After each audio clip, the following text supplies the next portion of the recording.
Hello there, hello there, hello there, everybody. How the devil are we all? I'm very well, I thank you for asking. Apologies, firstly, for the hair. Jesus Christ. Before I go out later, I will have to brush that. Anyway, apologies for the earliness of today's stream. Usually I'm apologising for being very late. But today I am farcically early. Much earlier than I would usually stream. By, sometimes 5 hours or more on occasion. Anyway. Yes. The reason I'm streaming at this time is because there's football! Or should I say football, or soccer for the Americans, which I will be attending later today. And so the usual time I would stream, I'm doing other things. So, I'm I'm doing this now instead, earlier than usual. And people can always catch you later if they want to. Because I got some stuff to say. Anyway. Yes, so hello everybody. I hope you're well. Yeah. But that means there's a gap in the specific demographic that watches this genre of streamer might be interested to note how viewer numbers change. I imagine the viewer numbers won't be as good, just because the people who I would usually have watching, especially in America, are probably like just going to work or whatever, Probably, or well, yeah, I don't know. All over the place, whatever. Why go, Kev? You know City are going to win or draw again. Don't fucking... Kieran. Don't tempt fate. Okay? Don't even start. I'm not sure, Jamie. We'll get into it. But anyway. If you are here early, hello there. Yes, I'll do my shilling up top and then we'll get into it, yeah? Fuck yeah. You can hit the follow button. You can subscribe. You can subscribe via Amazon Prime. You can give subs to the community. You can do bits messages. 200 bits or more will get you a text-to-speech. You can do super chats or the Streamlabs link below. You can help me on Patreon and PayPal. And or PayPal. Anyway, you get the idea. I've got Discord, Blue Sky, YouTube, Facebook, TikTok, Instagram, and Threads. You can, if you're on YouTube, hello YouTube, you can like the stream, the thumbs up button, and all of that jazz. You can become a member for 99 pence. You can give memberships to the community, and you can do super chats. I will read those out at some point. But I am on a time schedule tonight, so I've got I've got to be done by 6:30. Because I want to have a shower before I go. And, do my hair, because it's awful. Anyway. Kev, have you noticed that Twitch is shitter than normal? Stupid mobile app wouldn't let your stream load for me. Really? Oh, well, thanks, Twitch. Thanks for being shit. No, I didn't notice that, but yeah.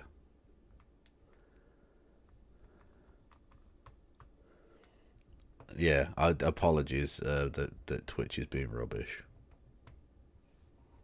I can't help it. Twitch is just shit, isn't it? Anyway. So, I wanted to talk a little bit about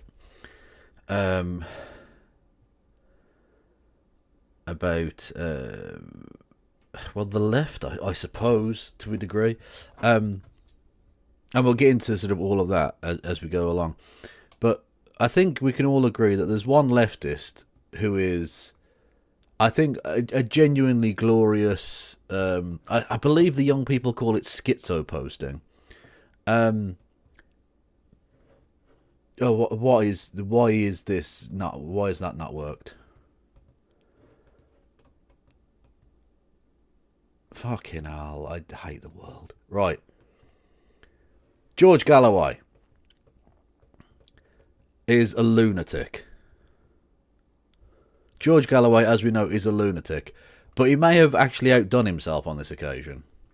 Because not only is he not listening to the YMCA throbbing while within earshot of Lenin's tomb, but he's done a little bit of posting, and may have made a violent threat against a former prime minister. He may actually have committed a bit of a crime.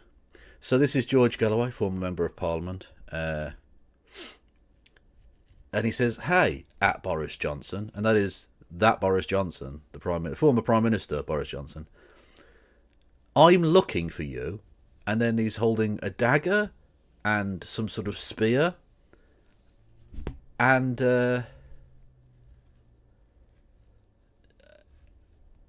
yeah, he may have committed a bit of a crime. He may have made a violent threat against a former prime minister, which is, bad. That's potentially quite illegal. Just a thought. I thought it was a fishing pole. I don't think it is. But either way, that's definitely like in his right hand. That is some sort of dagger / sword. Because he's a fucking mentalist. He's an actual mentalist. Brilliant. Well done, George. You fucking idiot. Why does he look like a Native American? I suspect this may have been an AI-generated image, but it was posted by George Galloway. This is actually just George Galloway's account, right? He also posted that. Amazing. So George Galloway put it out on his own fucking Twitter account, although I suspect it's not a real image. I suspect it's an AI piece of slop, is what I would think. Oh yeah, it literally says grok at the bottom, so, I mean, yeah. Hang on, can I get that on the thing? Look, it's literally a grok image. So it's a fake image that George Galloway has posted of himself making a violent threat against a former prime minister. So, as much as I'm about to criticise other people on the left, this guy is the worst. The worst. Anyway, chat.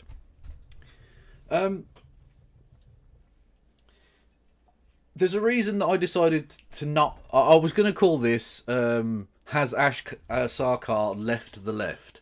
But I thought that was unfair, right? Because I don't think Ash Sarkar is doing that. I don't think she's on that same level, right? That's not to say I don't have some other criticisms of Novara media that I'll get into. But Ash Sarkar, glorious leftist, famous for shouting, "I'm literally a communist" at Piers Morgan. Which, is awesome. Good for her. Yes.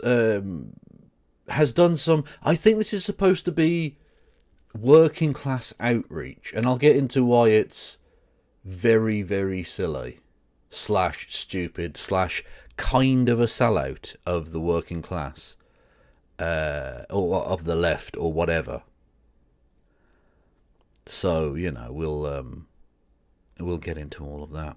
Anyway, Ash Sarkar of Novara Media, cool leftist in general.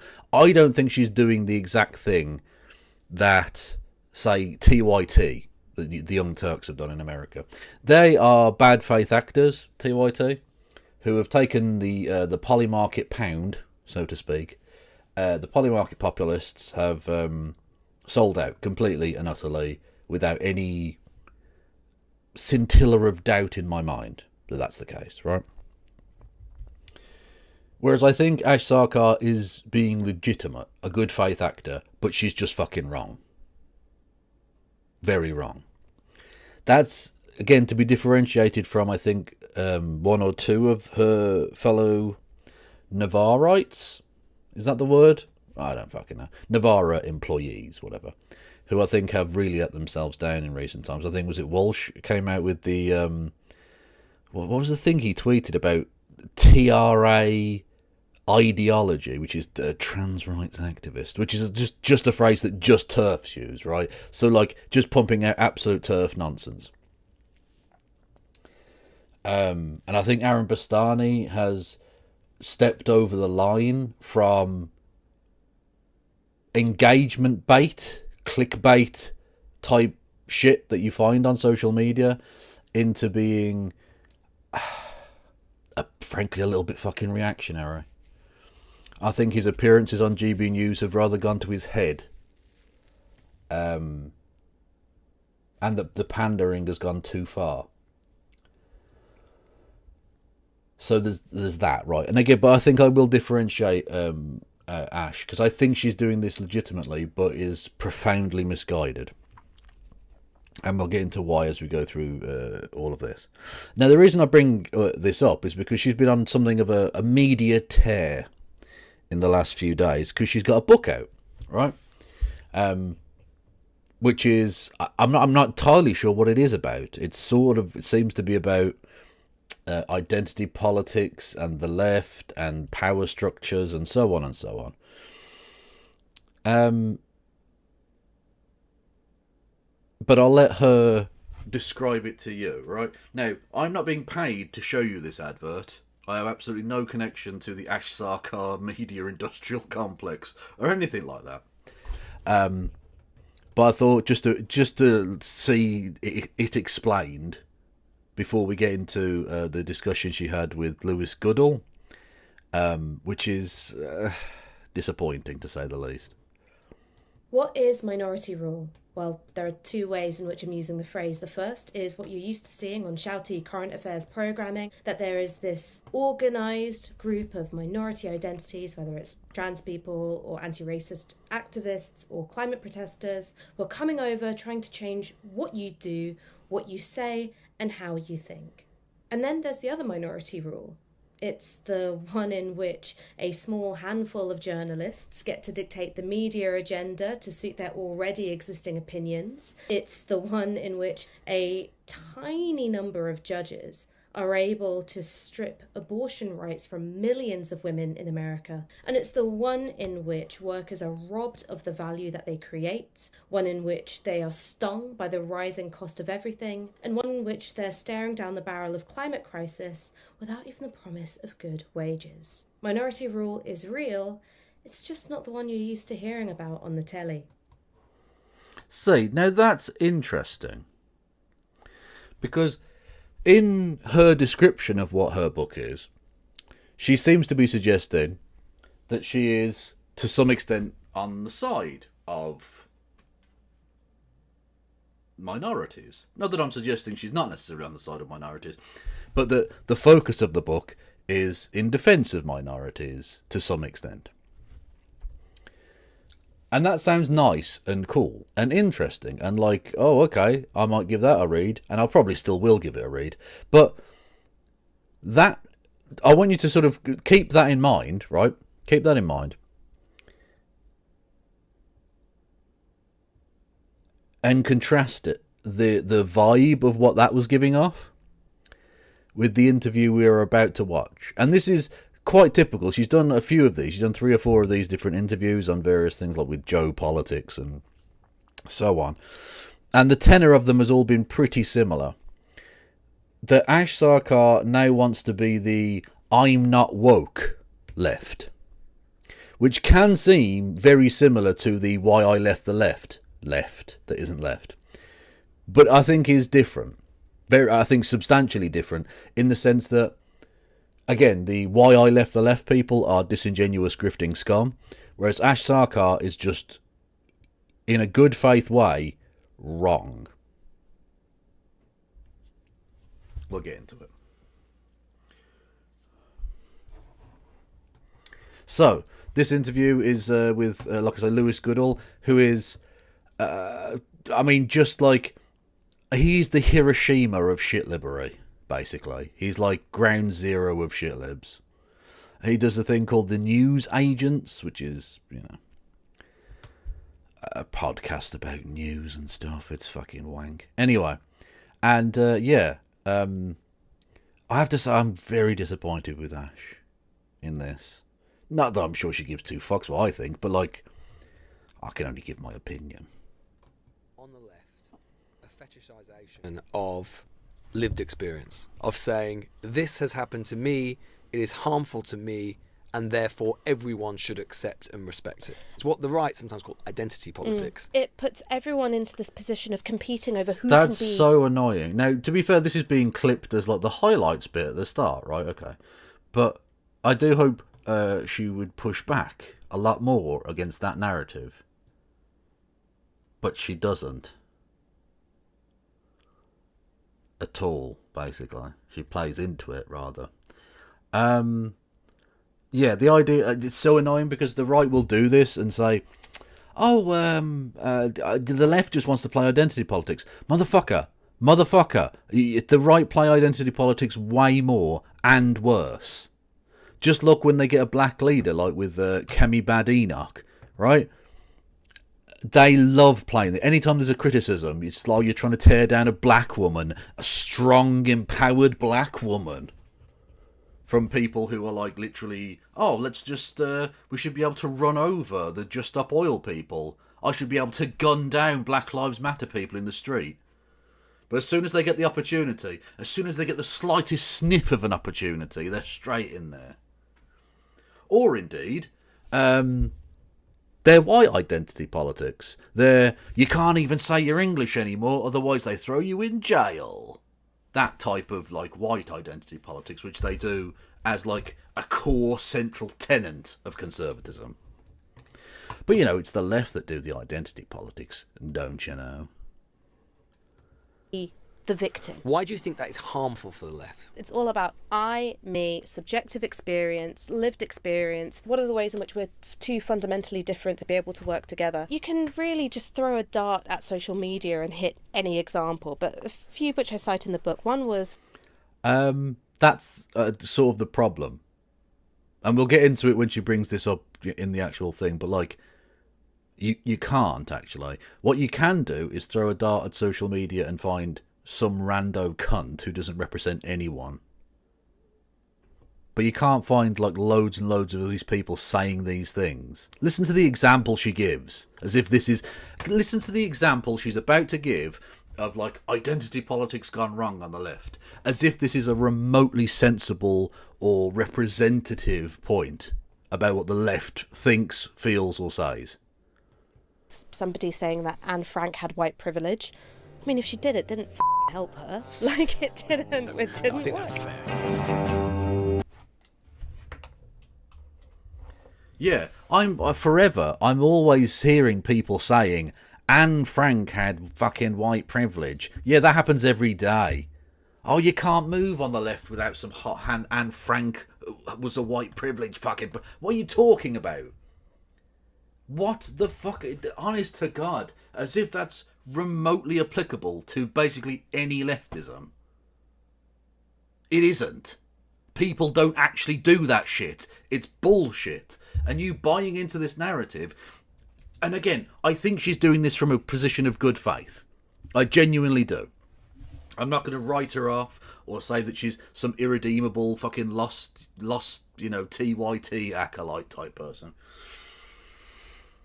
She is trying to do, like I say, a kind of working class outreach. She is saying to working class people, I think, predominantly, although you don't necessarily have to be working class, but I think that's the person she's trying to appeal to, I guess. I'm not like these crazy leftists. Look at these crazy leftists. I'm not like them. I'm one of the good leftists. The problem is, right, you're pandering to people who, for the most part, aren't ever going to support you. Now, when I say that, I don't mean working class people won't support you. I mean she is specifically sort of looking towards largely reactionary, white, cis male, working class people. That's what she's appealing to here. That's the thing that they're trying to win those people over from the right in one of the most cack-handed ways possible, in one of the most ultimately ineffective, and I would argue probably going to be counterproductive way possible. By saying, look, I'm not like these people, right? But all you're doing there is showing the left as shit. It doesn't matter that you personally aren't shit, because you personally aren't running in elections. You personally aren't, trying to do entryism into like an organisation or start an organisation or whatever. You're not a community leader in every community. So the fact that you, Ash Sarkar, are better than these other leftists, all these people here is, oh, the left's shit, because the left think that Anne Frank had white privilege, is all they hear. And secondly, it's not fucking true. It's based on a falsehood. Something that I would hope you would know would be a falsehood, or know to be a falsehood. Because the left don't think that. The left very rarely say it. You are playing into the right-wing framing of the left and hoping to beat them on their own turf. You're literally foregoing the rules of the game to go onto the right-wing's pitch and try and beat them with rules they have created. And you obviously can't. That's not how it works. They have set their game up so that they can only win. If you give up the framing straight away that the left are inherently fucking mental, how the fuck are you going to try and like... How are you going to drag that back exactly? Because you're then a part of that. Even if you then try and differentiate yourself from that, all you're saying is, I'm not like the rest of the left. Okay, then so are you even on the left? What are you exactly? It doesn't matter. You're conceding the left is shit. So you trying to sell the left to these people by telling them that the left is shit in a way that it isn't even. You're giving up territory that you needn't. It's ridiculous. Like I say, not only will it be ineffective, I think it'll be counterproductive. I'd really rather you not make this argument. It essentially seems to me something of a selling out of the left. And again, I don't think she's doing that for the bad reasons that like Cenk Uygur or Anna Kasparian or Dave Rubin or whoever have done in the past. I think this is a legitimate attempt at outreach to a group of people that we need, because they're a large cohort and they hate us. So it would be good if we could at the very least soften their opinion towards us and hopefully peel a few of them off to our side. That would be nice. So I understand the intent behind it. I understand the basic theory behind it. But it's like so ham-fisted and silly. You can tell from the start it's nothing. So other than the potential, which is certainly there, for this to be a grift in order to sell a book, in order to start that process of leaving the left, which I don't think it is, but you have to, you have to open yourself up to that possibility, right? You have to be aware of that as a potential. Other than that, I can't see why you would do this. It's so silly. Really, really stupid, actually. Anyway. Before you watch today's episode, we want to remind you that tickets are on sale for the newsagent's live shows with HSBC UK. We're kicking off our tour at the Birmingham Symphony Hall on February the 17th, then we're off to the Bridgewater Hall in Manchester on February the 24th, and finally the Usher Hall in Edinburgh on March the 11th. Head over I would literally rather cheese grate my own pubes off, thank you. It's a global player to get your tickets for any of these dates, and the link will be in the description below. We are so excited to see all of you there.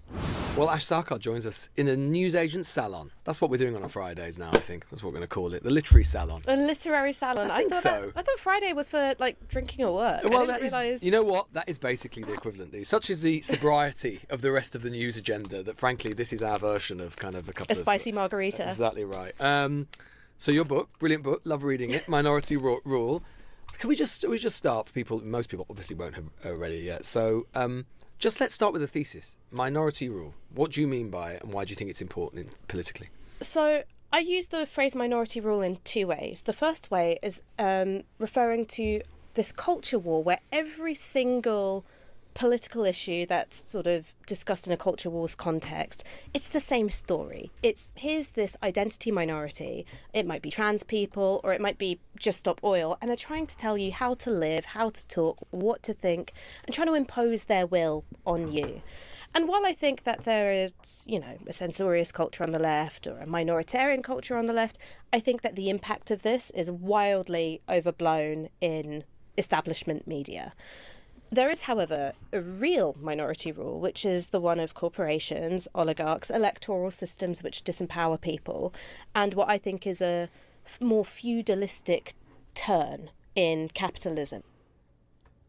Right. Now, again, notice, again, the change from the advert thing I showed you, where it was like sort of defensive of minorities or defensive of the left, and saying, oh, fuck capitalists, to literally being like, just stop oil telling people how to live is bad, actually. Like, motherfucker, if the left isn't about being like, what was the old thing that was it? The Labour Party is a moral crusade or it is nothing.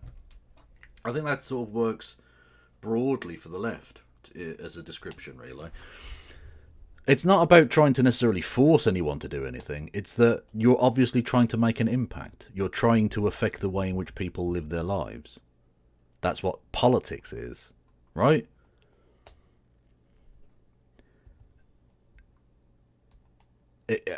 It's very silly to put down leftist activism is minoritarian rule, because what you're then doing is, again, ceding more territory that you needn't cede in a way that I don't even hear many right-wingers accusing the left of. So I don't even know who you're trying to win over with that as a thing.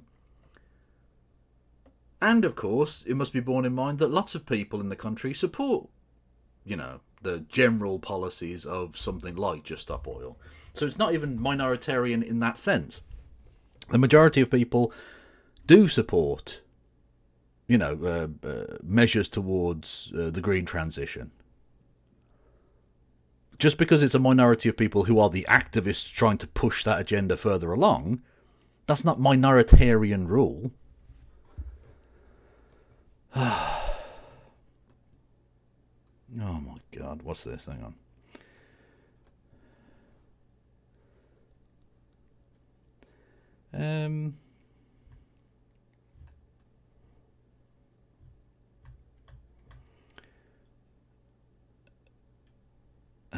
Woke, generally meaningless fluff. Did she retweet this? Did she actually retweet that, says? Because that's fucking gross if she did. Absolutely this. I've thought for a while manufactured issues, quote, or woke, are generally meaningless fluff that keeps the middle and working classes arguing amongst each other, while the rich, some literally dismantle protections and make themselves richer. If she did retweet that, that's fucking gross. That's really disgusting. And again, I will just have to ask, can you or Ash or anyone else involved in this discussion tell me what the word woke means? Difficult to have a discussion if we can't agree on what a word means. And not just like, I'm not asking for an absolute clear, 100% definitive, like scientific definition. Give me some fucking idea of what that means. She's the first retweet, is she? Okay.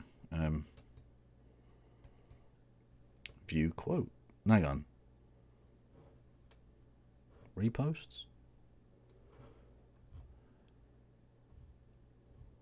Yeah. Oh, yeah, there you go. Yep, no, she did. Oh, fucking hell. That's really disappointing, man. That's really fucking disappointing.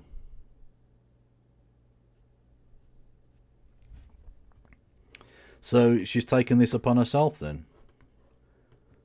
This... Was it manufactured issues? That's all it is. Manufactured issues, everyone. I'll be interested to hear what she thinks these manufactured issues really are exactly.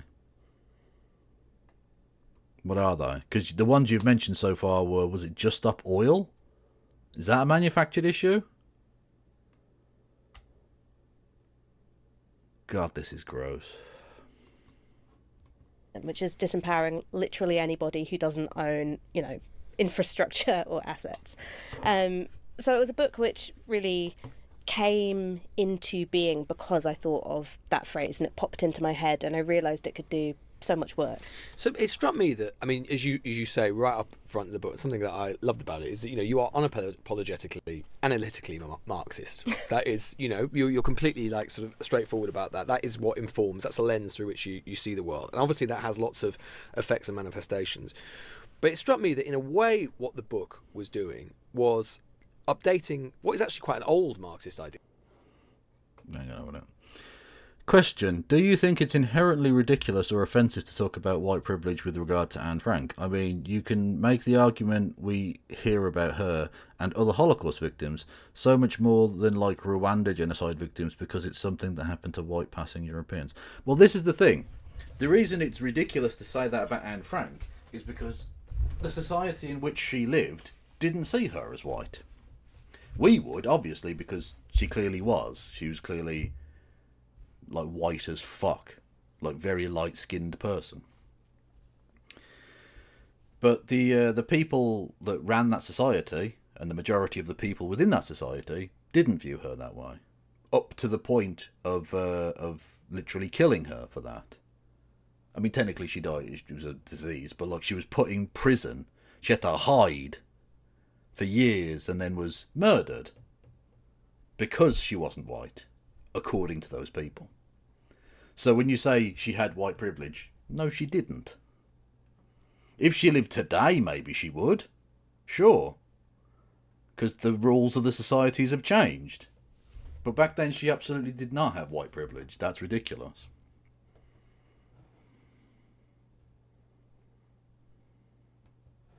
Yeah, right? Like it's maybe in some ways like the fundamental Marxist idea, or one of them, which is how can it be that the working class, which remain in whatever way you want to describe them, the majority of the population in industrialized societies, how can it be that they end up being, in their view, manipulated, continue to be controlled by a small group of people who are very economically wealthy? And it struck me that, in a way, what this book, you tell me if I'm wrong, but this book seemed to me to be an attempt to sort of synthesize that quite old idea in a very sort of modern guise, particularly through the means of kind of, the social media age that we're in, the sort of political media age. Oh, okay, hang on. So Says in chat literally had a back and forth with her about this. So that's the absolutely this. And then someone says, speaking as a trans person, I personally don't think my existence is meaningless fluff or manufactured. Like, what do you mean when you say woke is manufactured? And they respond, I'm not saying trans people are manufactured. I'm saying the outrage over it is manufactured. Okay, but what's that got to do with woke? It's not woke people manufacturing that, is it? And we play right into their hands by elevating the discussion, to be honest. So basically, shut up whilst I'll do a working class revolution. Yeah, okay, it's just class reductionism. It's all designed to separate the working class and have us fighting with each other. It's just for class reductionism. Okay. Asks, could you explain why you reposted this? Yes, I agreed with the post I retweeted. The other one, which I didn't read and don't agree with, I didn't repost. Can you give some examples of issues pushed by the left, nice capitalisation of left, nice, that you think are meaningless fluff or manufactured? Trans rights is an example that isn't, but you say you agree with the tweet. And Ash says, I give lots in the book. I'd say the focus on symbolic harms, problematic discourses, and microaggressions are examples of unproductive antagonisms. Okay, but like, who the fuck is talking about microaggressions? Who is talking about, like, the only time I ever hear the phrase microaggressions is people taking the piss out of the concept of microaggressions, or taking the piss out of people who talk about microaggressions but probably aren't really a thing, because people don't really talk about microaggressions. So it's talking about microaggressions rather than ever actually talking about microaggressions.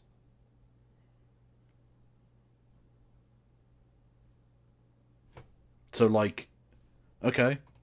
Also, symbolic harms are a problem. There's nothing wrong with saying that or focusing on it. And it depends what you mean by problematic. If it's a little bit problematic, yeah, okay, you can let it go. But, like, if it's just racist or some shit, you know, that's also problematic. So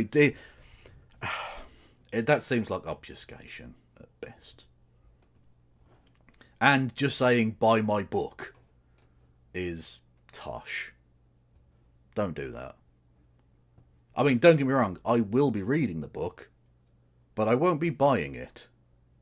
Which is where you come in, chat. If you can find me a totally 100% legal, notice I'm not on Sincerity Cam, copy of it, I would like you to give me access to that totally legal copy, because I don't want to give a penny to this person. I just don't. I'd like to read the book, but all I'm going to say is we're redistributing the intellectual wealth. We're doing a socialism with words on a page. Fuck yes.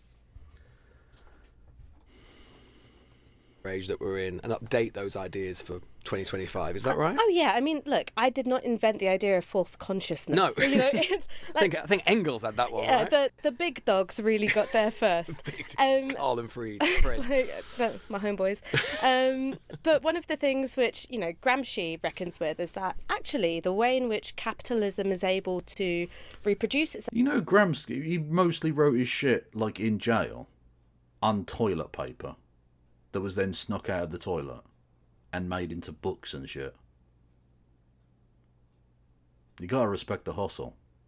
Honestly, that's some fucking, that is some Chad intellectualism right there. Down the generations and, you know, build a degree of social consent. It's quite complicated in Western liberal democracies. You need all these different institutions functioning, if not you know, in a collaborative way, then at least in concert, right? And so for me, it was taking that idea and going, well, how is it working now? Well, one, media is so much bigger than... Matt Raymond, I don't care if you're the Sincerity Police, you're never going to take me alive, okay? I can't go back inside for another stretch of Sincerity prison. I won't survive it this time.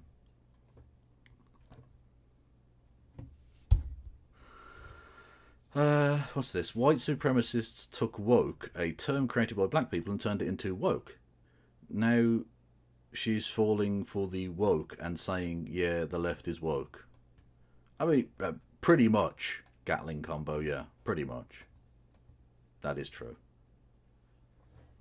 Like, as I said at the top of the thing, she's seeding ground.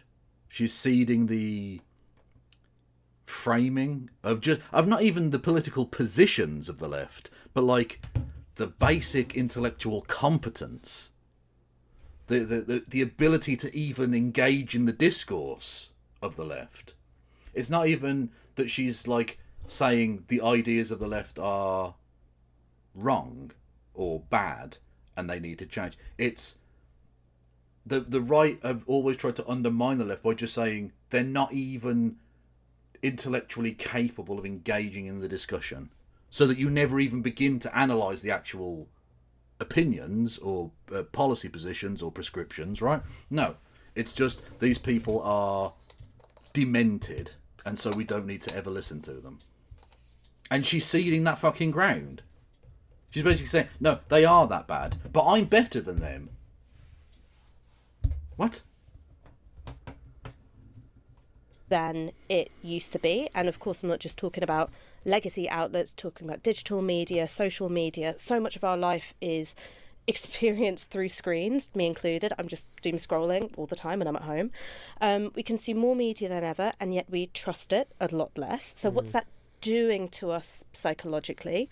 I think it primes us for... 255, you're giving far too much... That is a stiff dick of poop. Mario Mangione donated $5. Mamma mia, the old world is our dying, and the new world our struggles to bar our born. Now is our the time of Luigi's. It's some spicy meat our balls. Well, there was no despunkify, so I have no idea who the fuck said that. But I thank you, Mario Mangione, brother of the legend himself. God bless. Anyway, 255 in chat. You are giving far too much credit to the person who said Anne Frank had white privilege. Basically, they're just a shitlib. Almost certainly an American shitlib. Because I think British people wouldn't fucking say that nonsense.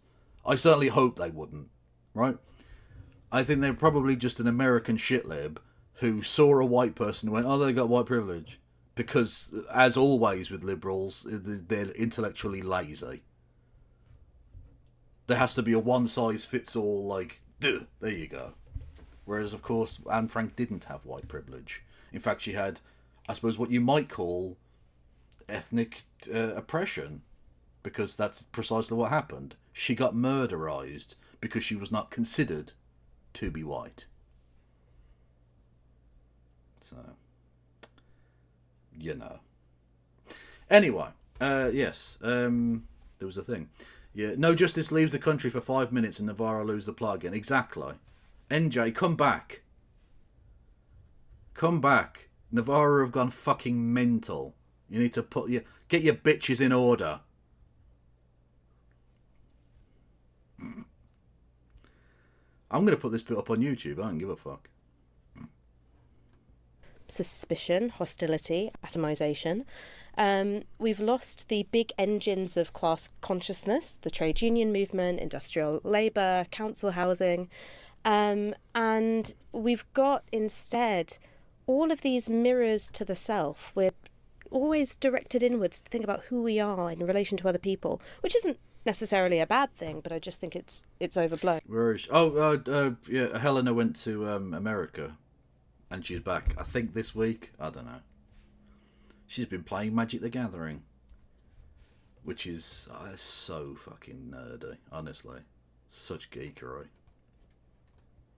Let's pick it up there, right? Because I think this is one of the things that people who don't know you, and I've followed your work for years, I know that you're a really sort of nuanced, interesting thinker about...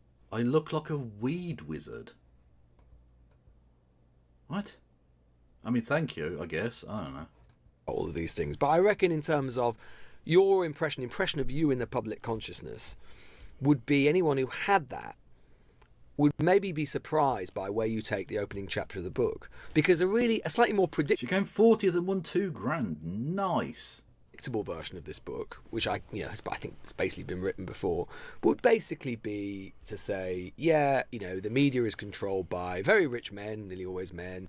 Yes, they exploit kind of class grievances, cultural grievances, to keep the working class oppressed in some way. That's a traditional thing. But you don't start there. You go on to talk about some of that stuff, and you're not reserved about what you think about those things. But you don't start there.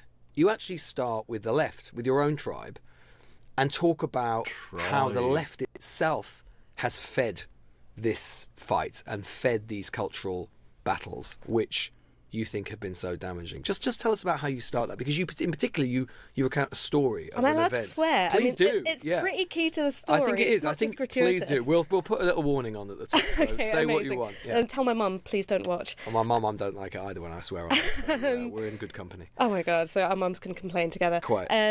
So the reason why I started with the left. My mum knows I swear like a ducker. Fuck, piss, cunt, fuck. But she doesn't watch this anyway. Who does? Is that the more I looked at the tactics of the right, the more I saw that they were nicking bits from the left's playbook. Oh god! Oh no! Please don't do this, Ash. Oh, I gave you the big up. I gave you the big up of being like, oh, she's a good faith actor, this is fine. And now, is she about to drop the hottest horseshoe theory take of 2025? Are we about to get horse hoofed? I can feel it coming. All I'm saying is I'm not standing behind that horse, because it's about to fucking kick out. Oh no. Oh no. Oh, fucking end me.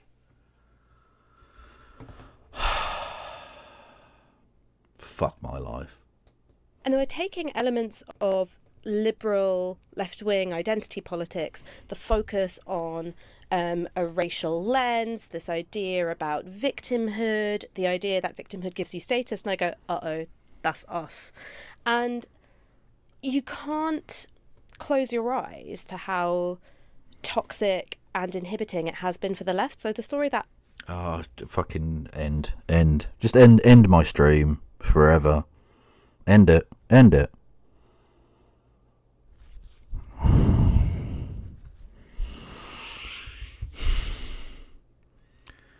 Chat, are we only here to suffer? Is that all there is to life? Just pain? Because this is fucking painful. This is fucking awful. It's been toxic and inhibiting. Firstly, I'm going to need you to define what you even mean by left, I suppose. Because you've just said liberal left. So what do you mean exactly? Do you mean fucking annoying ass wine moms in America who'll go on about, I don't know, fucking male privilege or whatever? Or do you mean... the return of the sausages. Do you mean the return of the sausages? I was for fighting discrimination because it helped me. But now I have success and fame. I don't care for fighting discrimination because the success and fame is mine. See, Kieran, I don't think that's... I mean, thank you for the bits. But I don't think that's what she's doing. I genuinely don't think this is like, I got mine, fuck you type deal, right? Which is like how white leftists tend to go. And trust me, when I make it big, I'm going to blow up and act like I don't know nobody. To do the old Vine meme. No, I'm only joking. I don't think she's doing that. I don't think she's like pulling up the ladder behind her type thing. I think she's being legit in that she thinks this is potentially a way in which that kind of, I mean, I suppose Gamergate-esque demographic, that kind of disaffected white working and sort of lower middle class straight cis annoyed reactionary fucking pronouns, that kind of species, because they're not fucking human, whatever they are, that species of creature, we're not like that, we're the good left type thing, can appeal to them, and that they think that's an in that they can then have to win that kind of person around to a more progressive economic program or whatever. I think she's wrong, completely fucking wrong, and obviously it's not really going to work. And that's what then leaves me with this really horrible feeling in the back of my mind that it's largely about trying to sell a book. You know? Like, this kind of shitting on the left in order to get on liberal podcasts to sell your book is probably not a bad strategy. Just like, as a publicity mode, is probably pretty good. It's probably pretty good. It's enormously cynical as a possibility, but let us not pretend that Navarra as a stable, and I'm going to exclude No Justice from that, because I think No Justice has absolutely kept her principles. But outside of that, the Navarra as a kind of, like I say, a media stable has definitely acted in some pretty fucking cynical ways in recent times. So it would be to use Ash's phrase. It would be very much from their playbook, I think.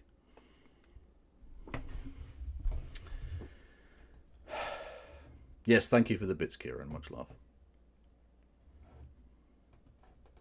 I open with was a couple of years ago. I was up in Liverpool for The World Transformed, and I was asked. There was a sort of left-wing kind of conference, in it? Yeah, it was it used to be adjacent to the main Labour Party conference, particularly during the Corbyn and it's years. sort of meant for people who are active on the left to come together and work out things that they want to achieve. Transform the world. Right, transform the world. I mean, pretty ambitious stuff. And it was the discussion was what is to be done. And it had about 150, 200 activists and, some speakers to kick things off. One speaker was Roger Hallam, who's the co-founder of Extinction Rebellion. And he really looks like Gandalf, and he sort of behaves like Gandalf. He's got the grey hair and he's very urgent, and he wants everyone to sort of get off their arses and defeat the big evil of climate change. And so when he's asked, well, what's gone wrong for the left in the last few years, he looks around the room and he goes, the problem is that you're all a bunch of fucking c***s. Which is the funniest thing anyone could have said, like as an answer. Did people laugh? No, people did not laugh. Well, I know what a lot of people thought. No one laughed. Did you laugh? Yeah, because I thought it was funny. To be fair, that I think is the problem with my audience as well.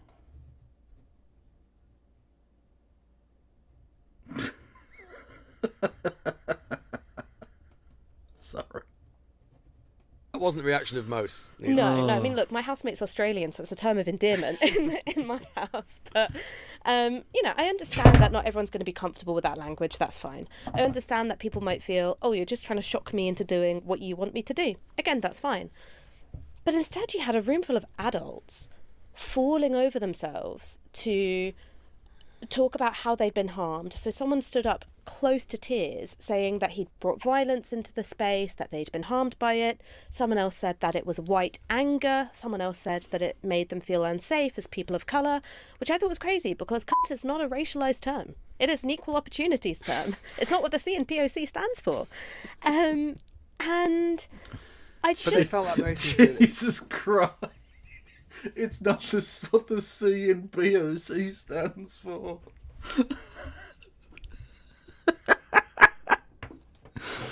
People of cunt. I mean, we're all people of cunt, really. You think about it. Very sincerely. Genuinely felt that it was harmful to them. And I think the other half of the equation, which is equally important, is that while it was maybe a minority of people in the room who felt very harmed by it, no one else wanted to say, get a grip, because I think they're scared of being socially ostracised, they're scared of not being seen to be empathetic towards the experiences of people of colour, which are good impulses to have, but they're, I think prone to enabling quite bad behaviours. And why just to dwell on it for a second, what was the justification for people saying that it was harmful? I can understand that people might think it's vulgar, but why harmful? I think that where it comes from is this idea of symbolic harm or epistemic violence, which is, a kind of product of a, more Foucauldian school of thought. You'd maybe come across it at university, this idea that there are discourses which perpetuate violence or harms in society. Which, again, these are good ideas, but there's been a sort of concept creep. Because once you... Okay, there are a number of issues, I suppose, with the potential here of the story she tells. Firstly, it's like an anecdotal thing, and I'm not going to dismiss it on that ground, but I'm just going to say, I don't think you can necessarily say that that's therefore indicative of the left more broadly. Secondly, I think we have all, to a degree, if you've been on the left, you probably have seen some of this. Some people who will jump on the bandwagon, people who are bad faith actors, people who are wrong-uns, just pricks who want to abuse a situation, who will use their minority status to try and get ahead or to try and whinge and gain some sort of clout, because we live in the clout economy, I'm sure that does absolutely happen. But I'd rather put up with some potential over-the-top nonsense like that and protect people from actual harm than just say like, oh, well, it doesn't really matter, or we might be denying ourselves some,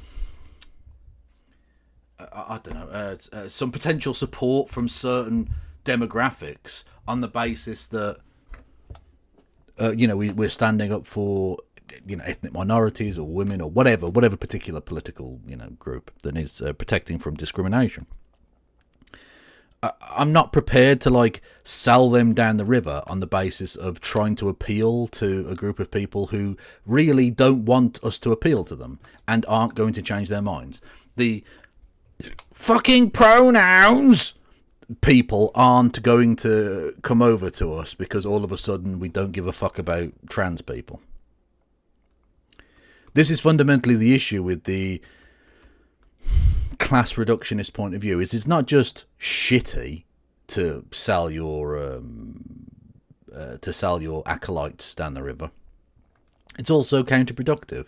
It's also unproductive in the way that you wish it to be, because those people also don't want the things you want, so you're not going to win them around like that.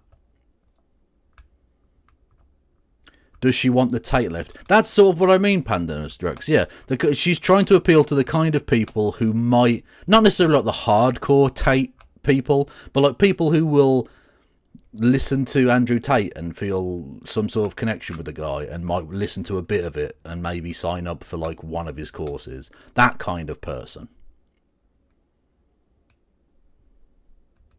Do you know what I mean? And I'm not prepared to sell my comrades down the fucking river for like potentially peeling 3 people away from Andrew Tate. I'm not going to fucking do it. And if that means the left is less potentially productive, okay, we'll find some other way of doing it then. Because if the left is just going to sell people down the river like that, then I don't want to be a part of it. I've no fucking interest in pandering to fucking Andrew Tate stands at the expense of whoever. Name your, oppressed minority, whatever. It's fucking weirdo, class reductionist, dirtbag shit. And I want no fucking part of it. And it's so disappointing. Ash has changed. There's definitely, I don't know that she's gone down the same route as, TYT or certain other people on Navarra, but she's changed from where she was a few years ago. I think so.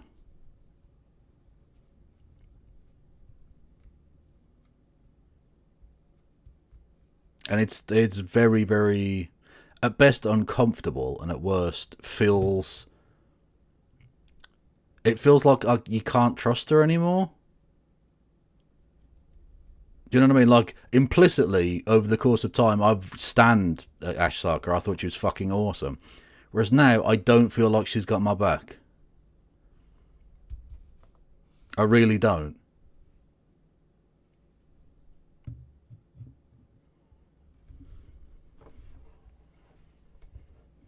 Am I wrong?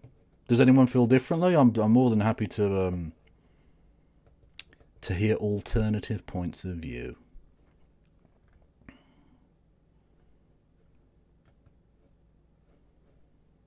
Yeah, exactly. The last election showed it didn't fucking work. Going out there and campaigning with fucking Liz Cheney doesn't work. These people don't fucking care. They're not coming over to you. Start looking for symbolic harm everywhere in your real life. Trust me, you're not going to get anything done. Like, you can get nothing done. It's just too ubiquitous. It's too ubiquitous, and I think it becomes an excuse to stop trying to work with other people, stop trying to deal with the messiness of other human beings, and make failure, the failure of the left, the marginalisation of the left, into a sort of virtue.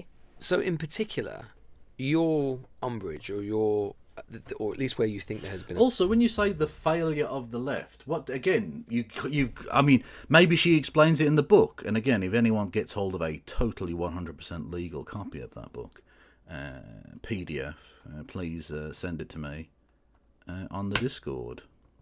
Discord is linked below. She may mention this in the book. I don't know. But what does she mean by the left? And what does she mean by the failure of the left? Because again, she seems to be conflating kind of weirdo liberal issues with, you know, the left. Which the left isn't like... The left hasn't failed because the left isn't trying to be purely electoral. So it's difficult to judge exactly what you mean by the failure of the left. You know? Again, I'd need to find out what her actual definitions are. Assuming there even are any such definitions in that book, I don't know. Kev supports arts. I do fucking support the arts. I literally went to see fucking live music the other day. Ash Sarkar, me having a 100% legal copy of Ash Sarkar's book isn't fucking going to stop her being like profitable. She's fine. She's a very well-off person. Was Mick Lynch crying about being called a cunt? I don't think so. Also, you've called him Mick Lunch, which is good because I'd eat him up for breakfast. Problem is a kind of, on the left, a fetishization of lived experience, what has come to be known as lived experience, of people in an inevitably subjective way objectifying their experience, of saying, this has happened to me, it is harmful to me, and therefore everyone should accept and respect it. There is a lack of... It's so annoying because that's exactly what conservatives constantly do. Unless it's happened to them specifically, they can't even imagine it's a real thing. Well, I've never seen this person be racist. This is not the... you see this all the time with, like, accusations of, like, sexual assault or something will come up against a person, and they'll say, well, they never behaved like that around me. What? So? Your personal experience doesn't fucking enter into it? It's not a factor at all? What do you mean he's never done that to you? Yeah, because he doesn't fucking fancy you, does he? You're not sexually titillating to this person. What the fuck? They're not going to try it on with you. Yeah, obviously. The fuck are you talking about? That's conservatism in a nutshell. Is, I haven't experienced it, so it's not an issue. But apparently it's the left that are doing this. But in a positive rather than negative sense. If that makes sense. I don't know.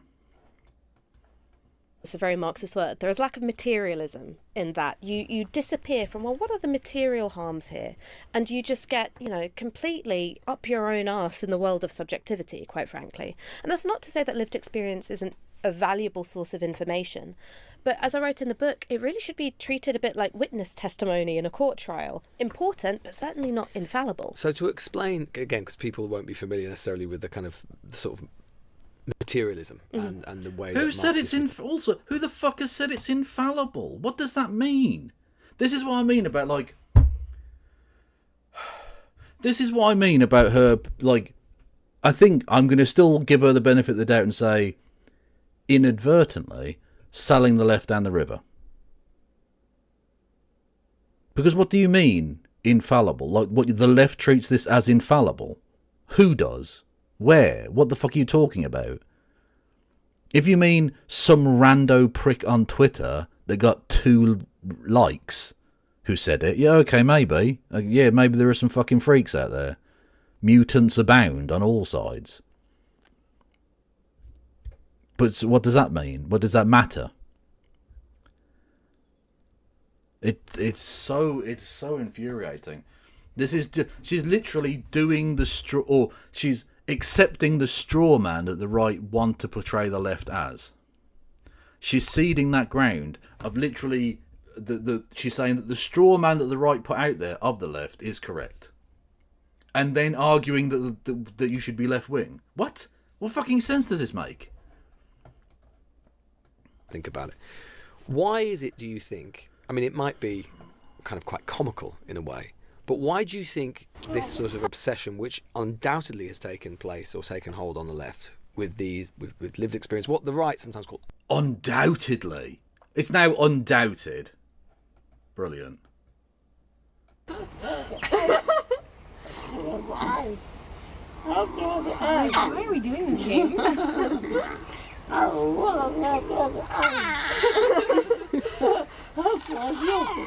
Why? When I'm older, I will kill you. Why friend-shaped? That's friend-shaped. Look at her. Aw, baby. Identity politics. Why do you think that is harmful for the left? What damage do you think it's done? Well, first, it puts everyone into this position of competing over who can be the victim. So literally just doing the fucking the victim, was it the oppression Olympics narrative shit now? Wow, she's really hitting the fucking right wing, like, internet memes. I should have put up like a fucking reactionary internet meme bingo card, because she's fucking nailing so many good points on this. She's got all of them. If she starts screaming fucking pronouns, I'm gonna lose it, I swear to God. And it's so corrosive to... If she starts calling people SJW, I think that's definitely when I have to stop giving her the benefit of the doubt, I think. solidarity, because instead of looking at people as potential allies, you looking at them through the lens of, well, what are you going to do to me? So stops you from being able to work together.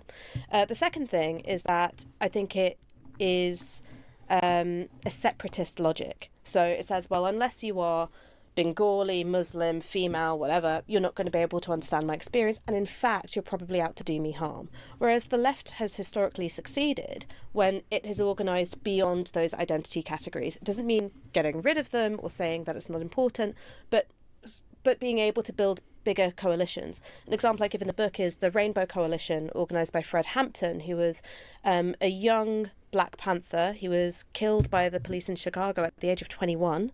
But his work was about bringing together the Black Panthers, the Puerto Rican Young Lords, poor white people from Appalachia.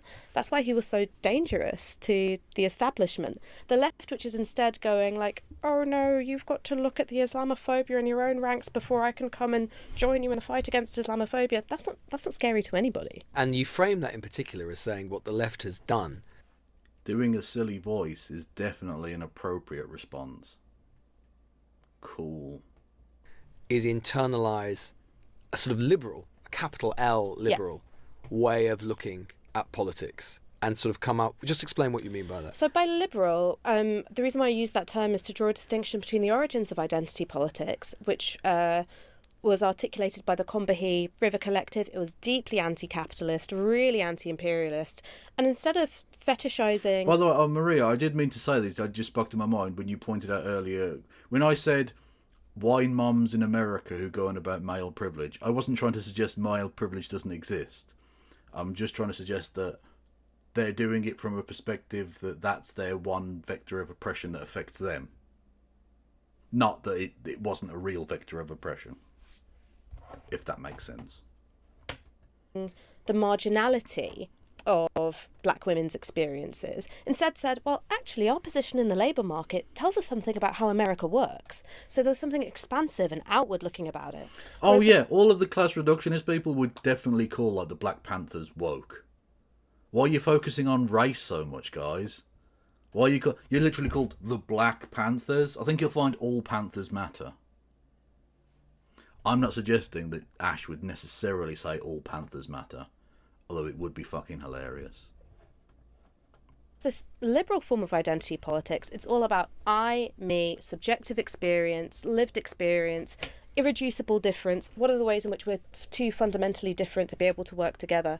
And I think has absorbed the logics and tenets of neoliberalism, this idea that we're all in competition with one another, be it for attention, status, money, and that is the form of liberal identity politics which I think is so damaging. And that has, as you write about in the book, that tendency, which is undoubtedly present, has been exacerbated and amplified by social media in particular and by digital. But this is sort of the problem. What Ash was outlining there is basically true and wasn't a bad point.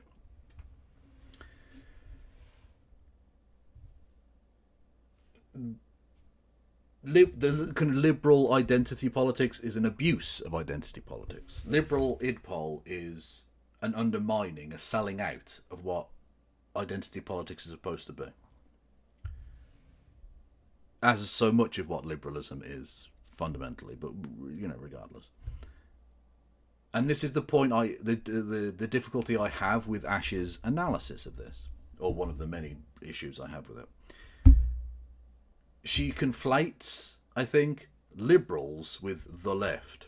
I mean, she literally said earlier, the liberal left or whatever. Like, you can't smash those two things together. I know there's more of a continuum than two absolutely separate groups. There are some people who are a bit liberally and a bit socialisty or whatever. Fucking suck them people. Fine. But you can't conflate the neoliberal enthused liberal idpol with actual leftist idpol, or just with leftism more broadly. That's not a fair analysis at that point. What you're doing is jumping back and forth to say, oh, this is an example of a thing. Because I guarantee you, the person who said Anne Frank had white privilege is not a leftist. There's some bullshit ass fucking American liberal, I guarantee it, some whiny fucking drippy prick. And when I say drippy, I don't mean as in they... I don't want to do this anymore! Didn't even scare me. Shut up. Shut the fuck up. Shut the fuck up. It didn't even scare me. Thank you, Rachel Atwood, with $2, who says, makes me appreciate Owen for not doing this pivot. Exactly. Owen Jones. Dope. Anyway. Owen Jones is fucking cool.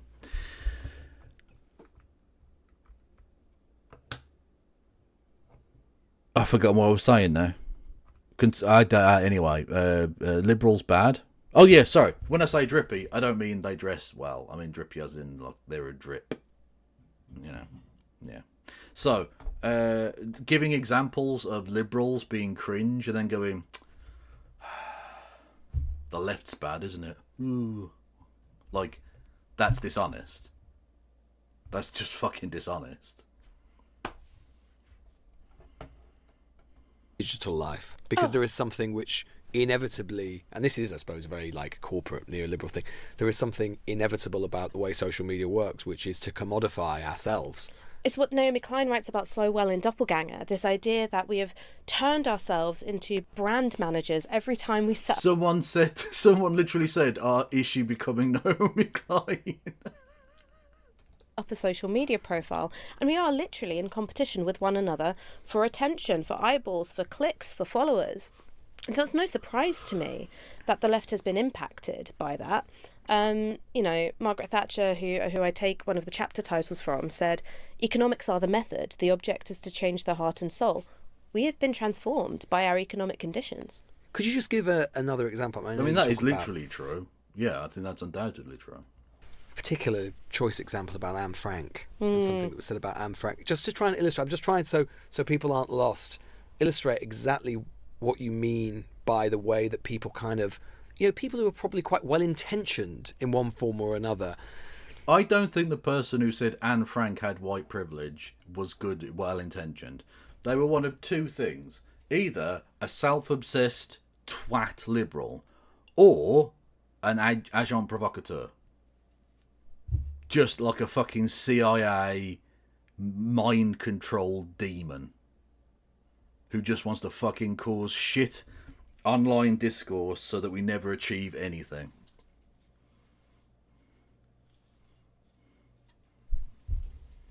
No one... How the fuck you can possibly say, perhaps well-intentioned, about someone who takes the most well-known victim of the Holocaust and tries to undermine that with their weird little modern political pet project? Like, that's fucking wank. No, they're not well-intentioned. They're a fucking cunt. Simple as that. If the CIA is anemic, I doubt they do anything now. Well, they better be doing something, because they're going to have to explain to fucking President Musk what they achieved in the last 5 days. So, checkmate. God, he's scum, isn't he?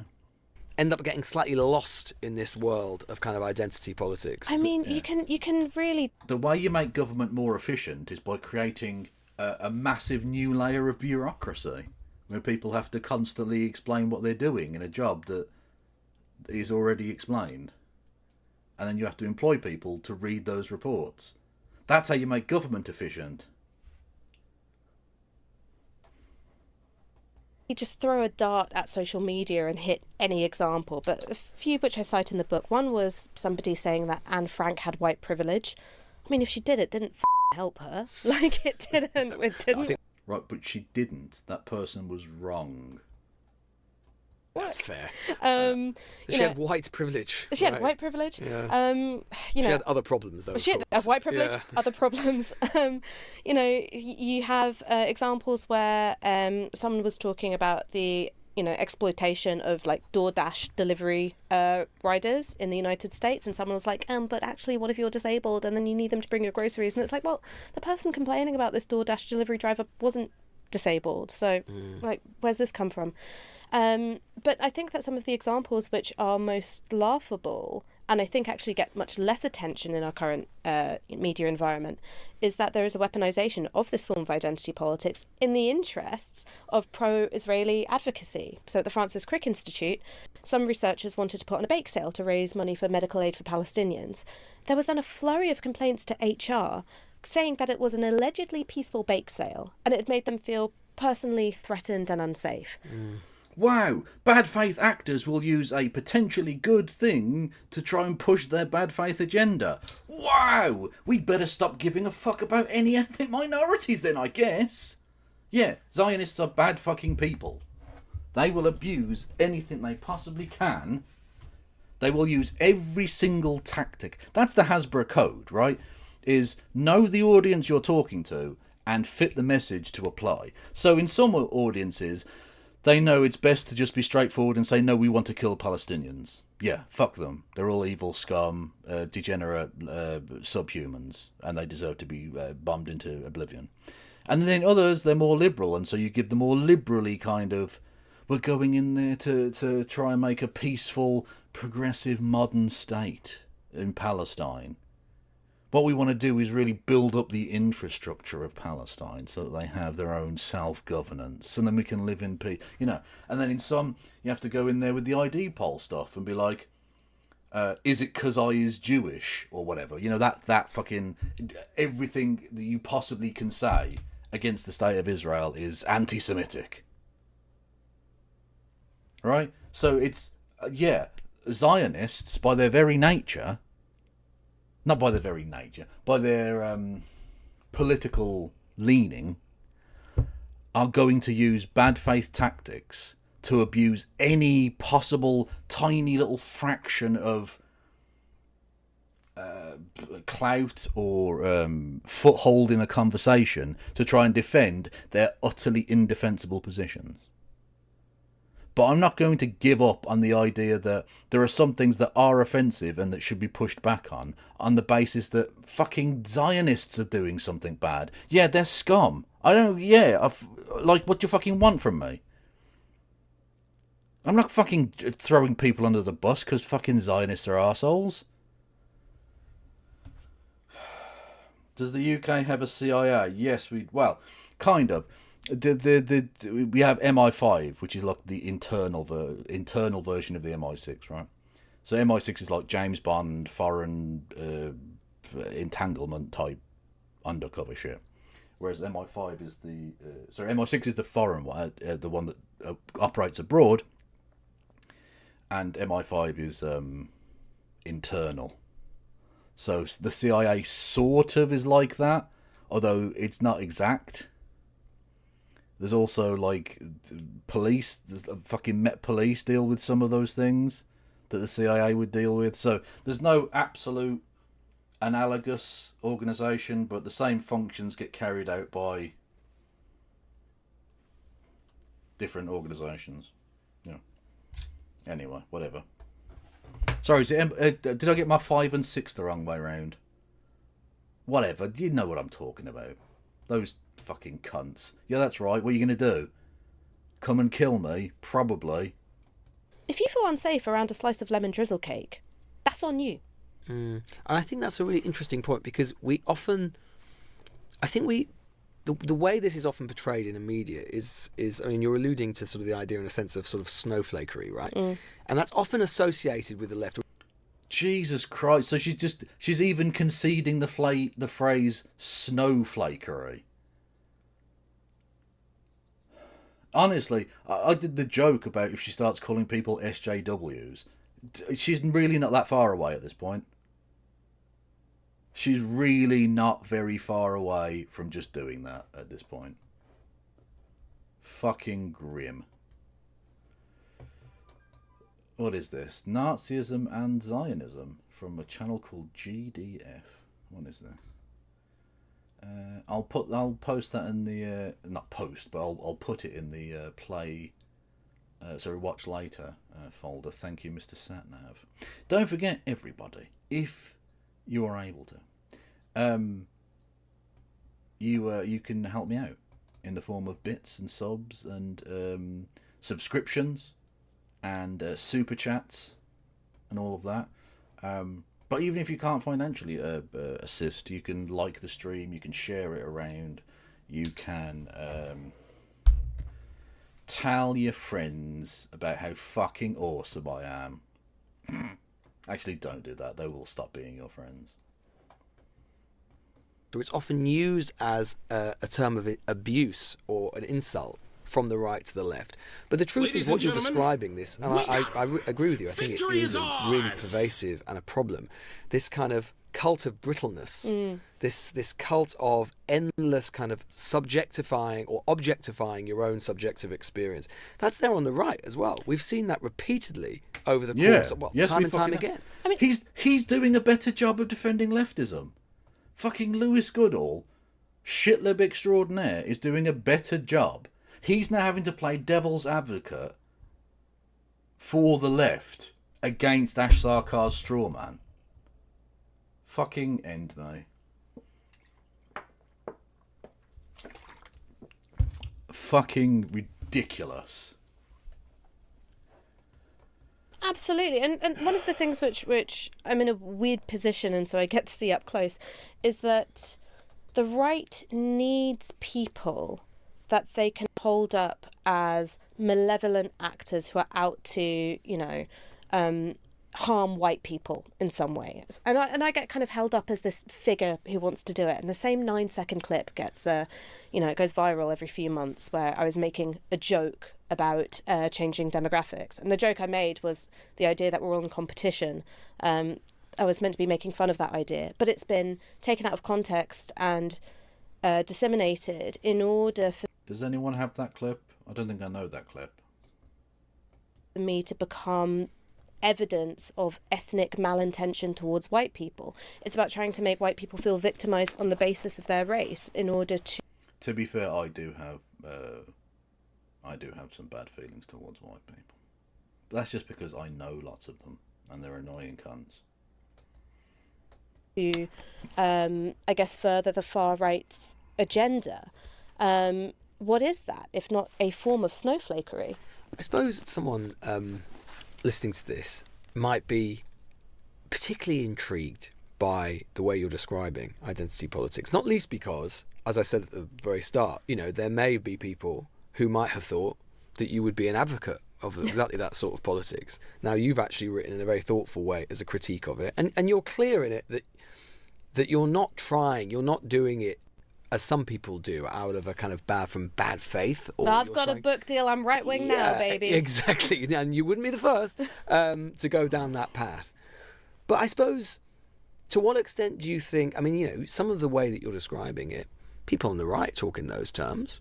There's arguments that I could imagine that, for example, if someone like Michael Gove was sat here, they wouldn't be totally dissimilar arguments. Does that make you feel uncomfortable? Not really. I think people on the right have read their Gramscian and eaten their cornflakes for breakfast. I think Gove's a Marxist. Oh, I think lots of people on the right are operating from a Marxist analysis, even if they're not themselves Marxist.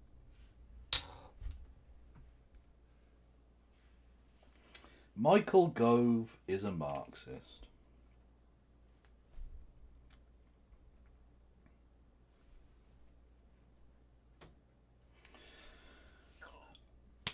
I didn't think we'd hear anything as stupid as that today.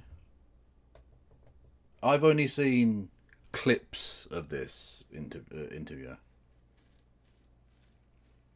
I didn't think we were going to get a Michael Gove is a Marxist. He just doesn't know it.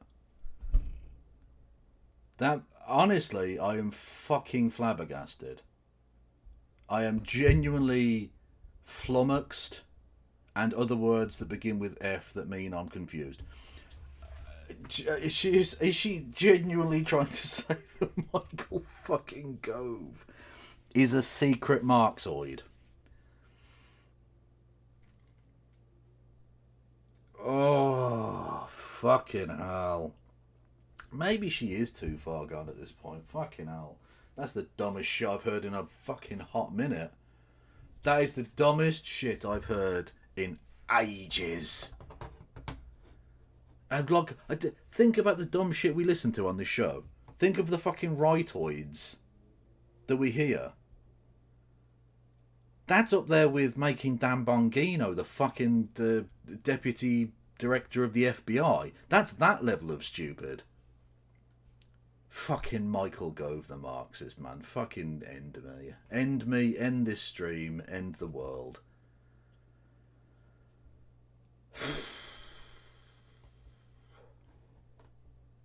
In what way? Well, one, I talked about the Margaret Thatcher thing about economics are the method, the object is to change the heart and soul. She understood that in order to... So Margaret Thatcher's a Marxist. Brilliant. Margaret Thatcher, secret comrade. Let's go. Cement this paradigm shift of neoliberalism, she had to make sure that the institutions of society were... Oh, this is unfair. I'll take the piss out of her. I will absolutely take the piss out of her. But she's not literally trying to be Andrew Tate. Also, where are the pizza boxes? If that's really Andrew Tate, where are the pizza boxes? And where's Greta Thunberg owning here? Where is it? You've embarrassed yourself, 255. Was it 255? Hang on. I don't even fucking know. No, it was Pandanus. Fuck. Apologies. It's a force of habit.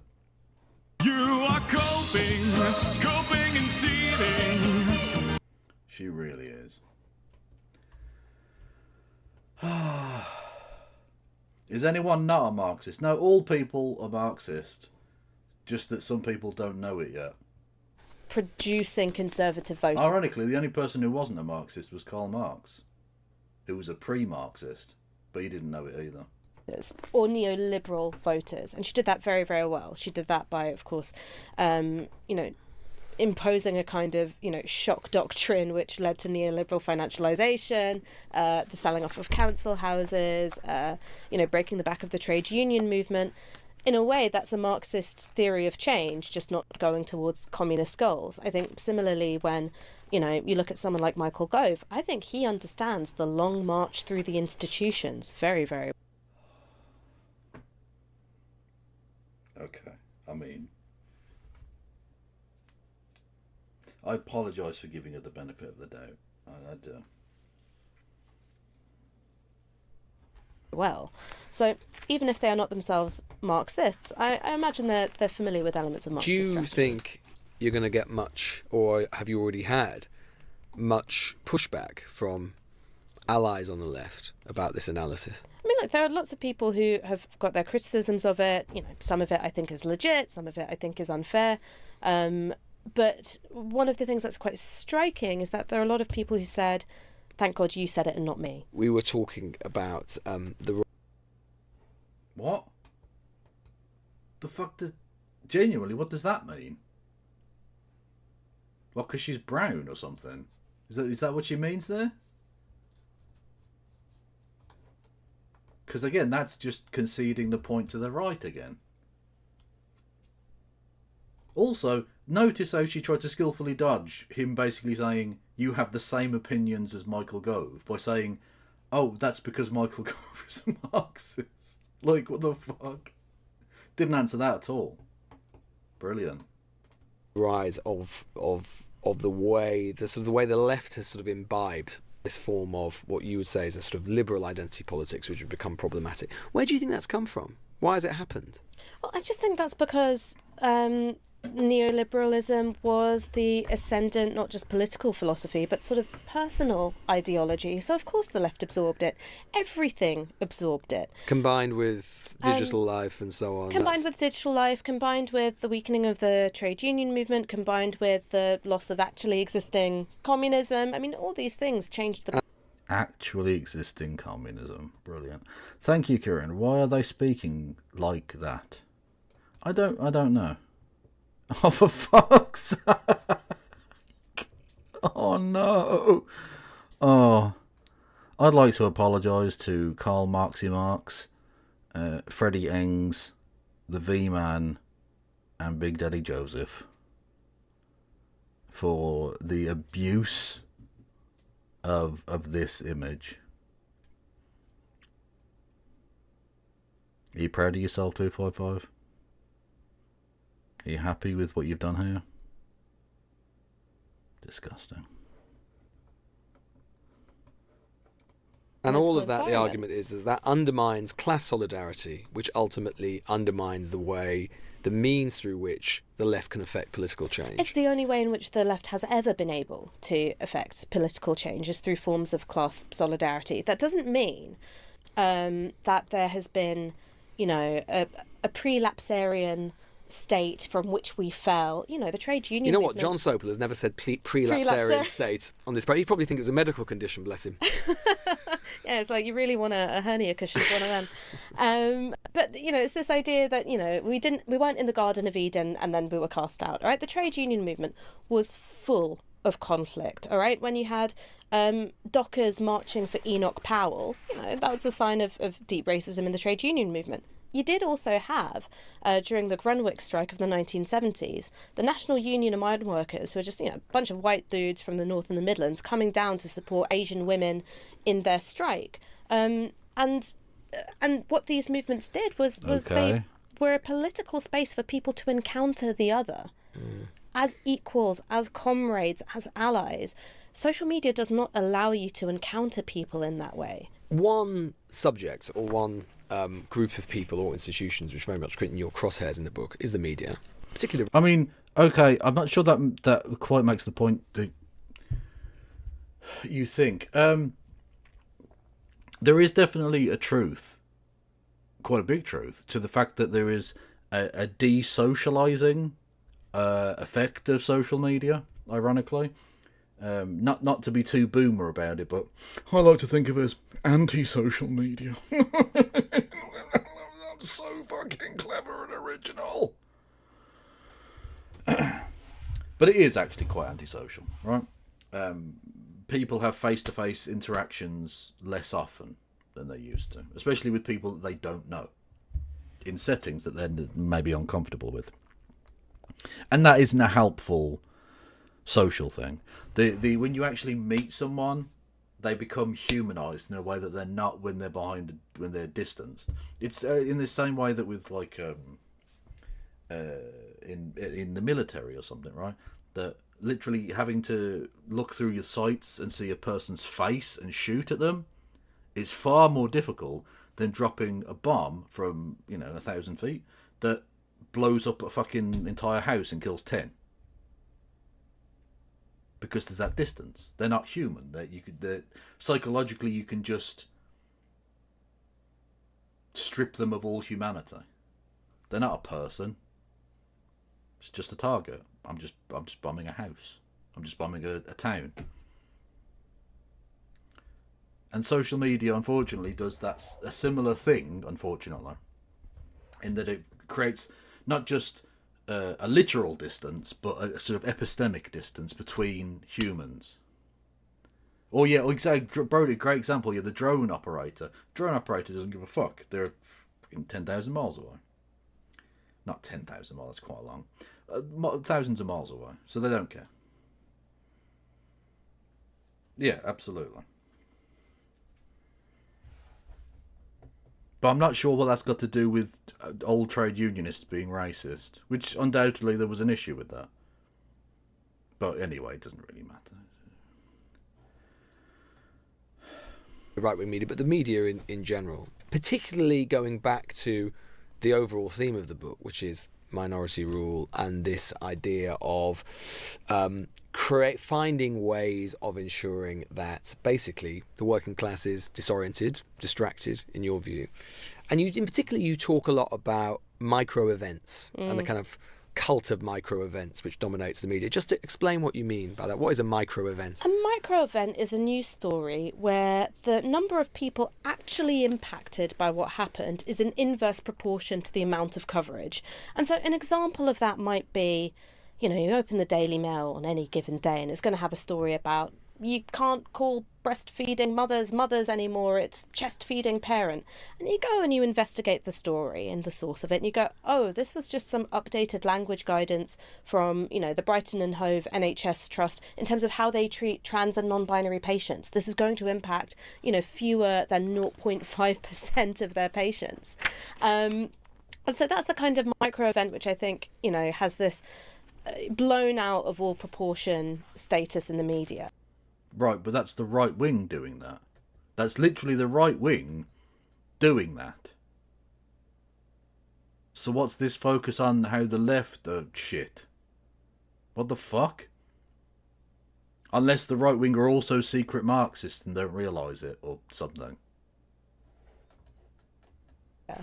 And one of the problems is that this isn't just about, your cheap and nasty Good Morning Britons. I mean, the elite cadre of the lobby take this up as a line of questioning when it comes to politicians. I mean, this whole can a woman have a penis thing, which was everywhere in, I think, 2021, 2023. Oh, I remember. Oh, I mean, it was a line of questioning which first came from trans-hostile advocates. A trans-hostile activist by the name of Venice Allen created a sticker called Women Don't Have Penises.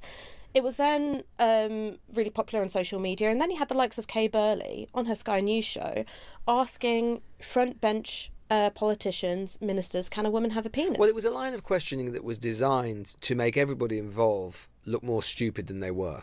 I mean, it was more... Good Morning Britain is a TV show. It's a very shit TV show that has been hosted by the likes of Piers Morgan. In fact, it was literally Good Morning Britain that the "I'm literally a communist" clip comes from.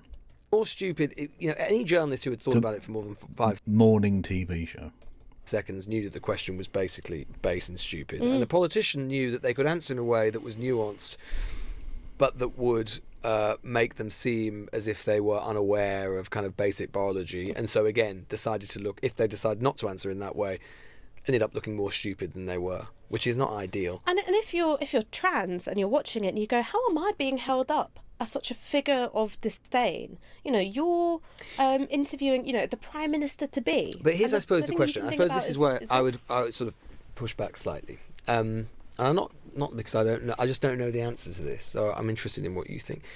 The extent to which, yes, I can definitely buy the idea. In fact, I would subscribe to it completely. That class consciousness should be, and it is at the centre of left-wing thought. It always has been, and it is probably the only primary vehicle for the left getting power. On the other hand, and that very often these cultural battles, micro events, whatever, are often of relatively little importance and used as a kind of distraction technique, mean of getting clicks. All of that has got worse, sure. But there are cultural events, aren't there? There are cultural tensions. Politics isn't just about materialism. Politics isn't just about economic welfare and economic conditions. Those things matter, but cultural dimensions matter as well. And some of these debates and questions do matter.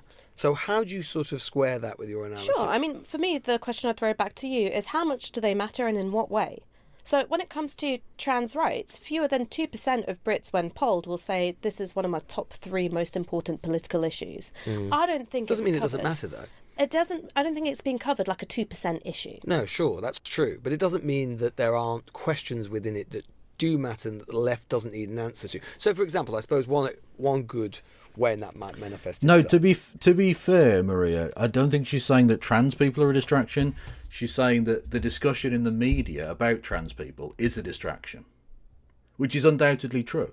But again, I would just bring it back to that's like right-wing political pressure then translating to right-wing journalists putting pressure on right-wing politicians to enact right-wing policy. But apparently that's somehow the left's fault. And I'm really not. I'm not getting the weird disconnect of her approach to this. You know, like she spent like however long first half hour of this going, oh, the left's about a pile of shit, and the only realistic thing the only issues that she's actually brought up that are relevant, I guess, are right-wing people being cunts. But the left needs to change. Okay. Yeah. What?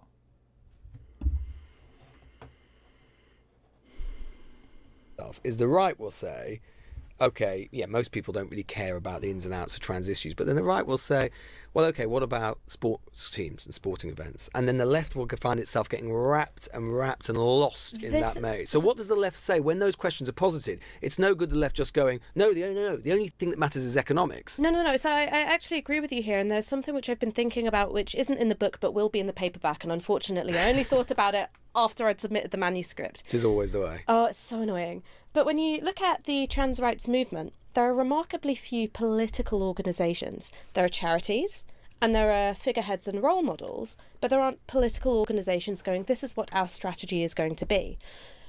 Any military strategist in history, right, whether it's, Hannibal or von Clausewitz or anyone, they'd all say the same thing. Don't let your enemy pick your battleground, ever. That is not what's happened with the... Bitch! What the fuck? That's literally the entirety of everything you have said so far, is you not just letting your opponent pick the battleground, but you actively skipping into the battleground that they've picked. And going, haha, I am here, let us do battle.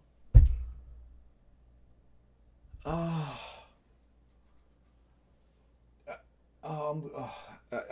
going to lose the fucking... I lose the will to live. Honestly.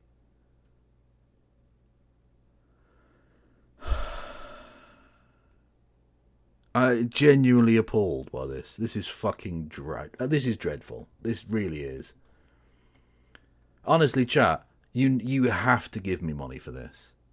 I have made you suffer, but you know what? What's more important? I have suffered. I have suffered, and therefore you have to pay me money. Yeah, that's how it works. $5 a month for my sanity. As friends, you had a will to. I did have a will to live. I did.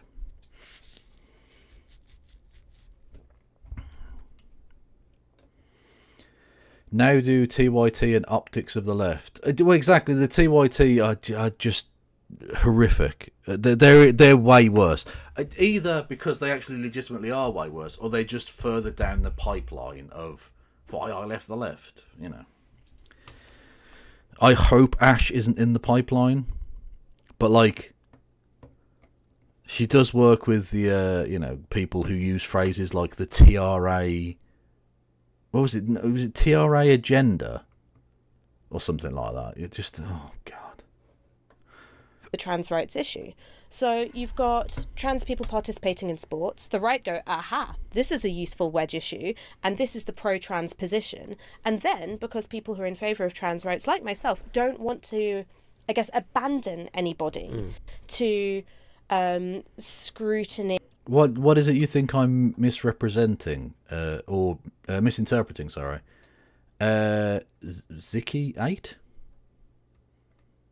What is it you think I'm misrepresenting? Not fuck's sake, misinterpreting. Apologies. Hatred, transphobia. We go, okay, we're going to defend this position.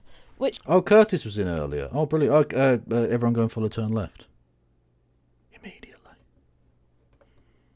Which is not the same as how do you strategically think about advancing the cause of trans rights.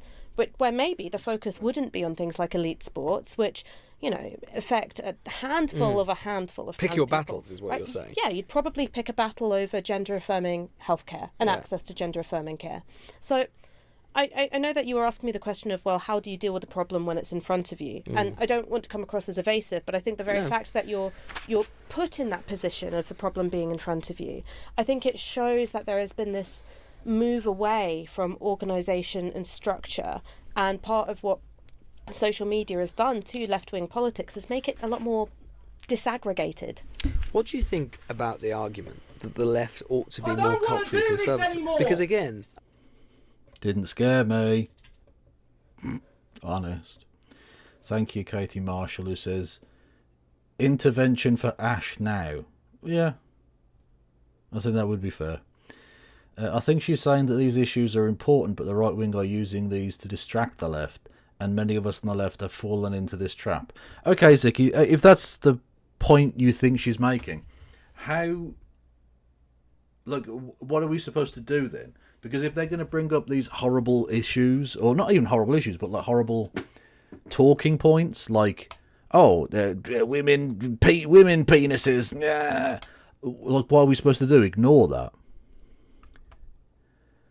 Are we supposed to pretend like they're not just being transphobic fuckheads? And I'm not, by the way, I'm not attacking you, Ziki. You're perfectly entitled to your view. But yeah, but like, literally, what are we supposed to do? This is sort of the point of the kind of crux of why I oppose this kind of class reductionist approach, which I think is what she's ultimately doing here. I think, whether she necessarily knows it or not, whatever. Like, I'm probably giving her too much good faith, but I am going to carry on. I think being generous, because I don't think she's evil. I genuinely don't. Or maybe I just don't want it to be evil, and I'm desperately clinging. Maybe I'm the one that's coping now. Maybe I'm the copium abuser. I don't know. Anyway,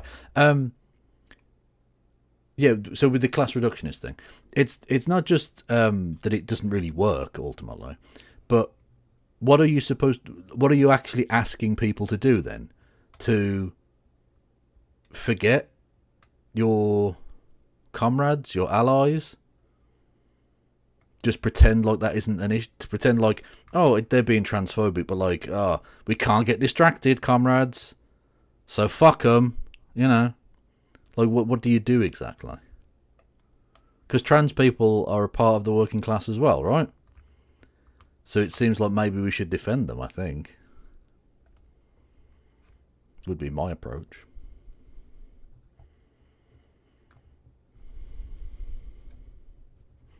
Okay, but Ziki, when you say people who want to debate, no one who brings up can women have penises wants to debate. Not a single person who has ever brought up trans kids playing fucking basketball in the collegiate level in fucking Nebraska or Delaware or wherever, you know, no one who brings that up wants to debate. That's not a good faith talking point from them. That's not a good faith wish to engage with you on an intellectual basis. They're being hateful fuckheads, and you know they are. So what do you do in that situation? Just ignore them and let them have the complete run of the public square? Completely, like, abrogate your duty to engage in that dialogue? And just allow them to just have a bullhorn to spew their shit?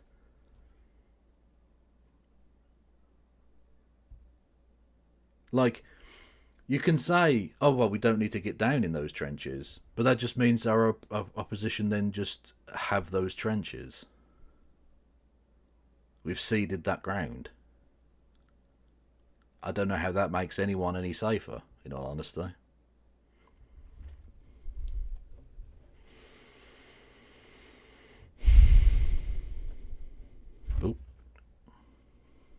I mean, this is the kind of blue Labour argument that is going around, right? And it comes up from time to time. The idea that the problem that the left has had is not just that it's forgotten about class consciousness, or it's forgotten about a sort of materialist conception of politics, become too involved in culture issues, but actually that it should think about cultural issues. It should just be on the right of many of these things. And that's the way to appeal to working class and your traditional working class communities on matters of, whether it's immigration, whether it's on cultural matters in general, that you should actually move to the right. Well, I think it's important to nail down what are we talking about when we're talking about the left. If you're talking about an electoral left with the Labour Party, I mean, yeah, probably, right? In order to win in our electoral system, you probably have to tack a little bit right on culture, tack left on economics, scoop up all those swing voters across the North and Midlands. And you're comfortable with that? But no, of course I'm not. That's why I'm not a member of the Labour Party. But if you're talking about this much broader left, which historically has, involved the Labour Party, has involved extra parliamentary organising, party forms which don't contest elections, well, I think you've actually got a lot more room for manoeuvre. Don't forget that... Aren't Blue Labour just Labour now? I don't know that you need the phrase blue before it anymore. During the heyday of the civil rights era, Martin Luther King polled terribly. People hated him. People, to be fair, he fucked a lot. So, he polled very well, actually. He polled far more than just his wife. That's a sex joke. You're very welcome. Thought that he was, about as popular as a Veruca or a rail replacement bus. He polled terribly. That doesn't mean that he wasn't a success. Because he was shaping the ideological world around him. Right. And so there are other forms of left-wing organising and political work, which I think are outside of the factional warfare of the Labour Party, which are valuable. Here's my question to you. Do you think that the left could learn something from, say, someone like Nigel Farage? Because he is someone who has been very successful in navigating the political media world that you describe in this book, and who you cite in the book as someone, he has not occupied any political power at all, but he's been very successful in navigating the world that you describe. Do you think that the left could learn something from the way he operates? What's interesting about Nigel Farage and Dominic Cummings, who I also interview in the book, is that both of them have a complete disdain for the, prestigious institutions of Westminster politics. Do you. Yeah, I mean, something that we have in common. I got on very well with Dominic Cummings. They hate the lobby. They think it's full of twats. They hate Parliament and parliamentary procedure. And they're able to, I think, cut through a lot of the pomp and circumstance to really connect with people's anger and frustration. I think that is something... Okay, but Dominic Cummings also used completely illegitimate, I would argue, borderline illegal tactics. It wasn't just that he cut through the crap, it's that he used Cambridge Analytica and dark money.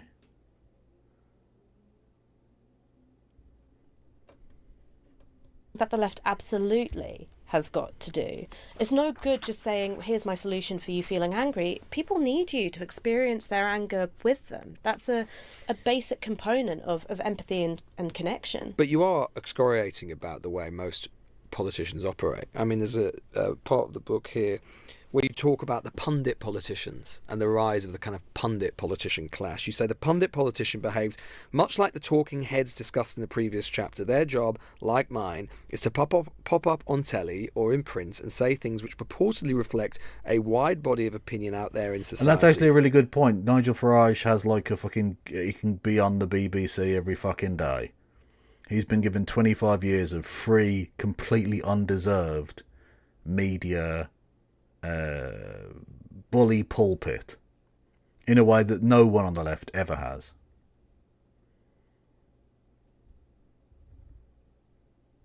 That's, I think, a pretty significant difference. It's a lot easier to cut through the crap when you have access to the knife with which to cut. Surely.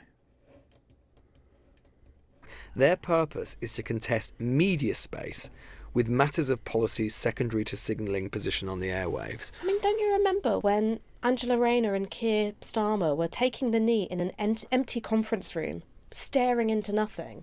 I just thought, God, this is vacuous. And, it's not just them. Kemi Badenoch does it. She's in a constant forever war with David Tennant. It's a competition for media space. And I think that part and matters of symbolism. Yeah, and matters of symbolism. And I think that part of why they're doing that, it's twofold. One is that media has, inflated, right? It's become such a huge part of modern life. But another part is that the status of politicians is so...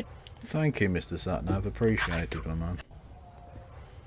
degraded, because there are so many areas of By the way, you know, we're definitely not going to get through this. I need to be gone in like 10 minutes, so we're definitely not getting through this. Maybe I'll pop back after the game and do another short stream, I don't know. Although I might go and get very drunk, so, you know. people's lives, whether it's housing or pay or the direction of technological development, where they go, oh, that's for the markets. The other, you've got ire for politicians, but you have ire, you've already mentioned it, for journalists, and for the lobby in particular.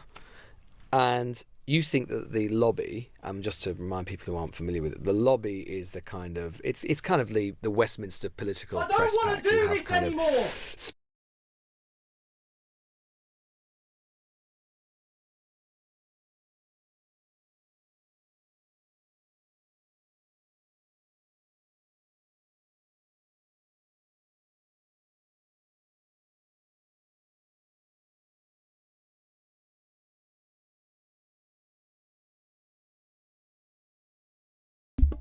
Suck a dick, I was muted. Right. Thank you, Rachel, who says, this is the can there be a left tea party all over again? To which I said, yeah, that's basically what it is. Yeah. And then I also said, fuck off to Fago, because they were being provocative.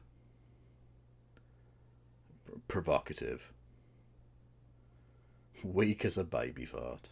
Love it. Special access to politicians. You have a parliamentary pass, a lobby pass, and you go to the Prime Minister's briefings, which is called a lobby briefing, and all of that sort of thing, and you talk to them on so-called lobby terms. You think that's a central part of the media problem that we have? Yeah, I mean, I think that there are some people who do good work within the lobby, but that's in spite of the incentives which govern lobby journalism rather than because of them.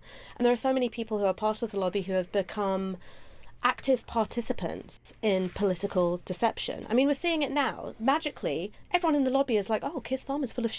Like, he's an essentially deceptive politician. Well, they knew that 3 years ago.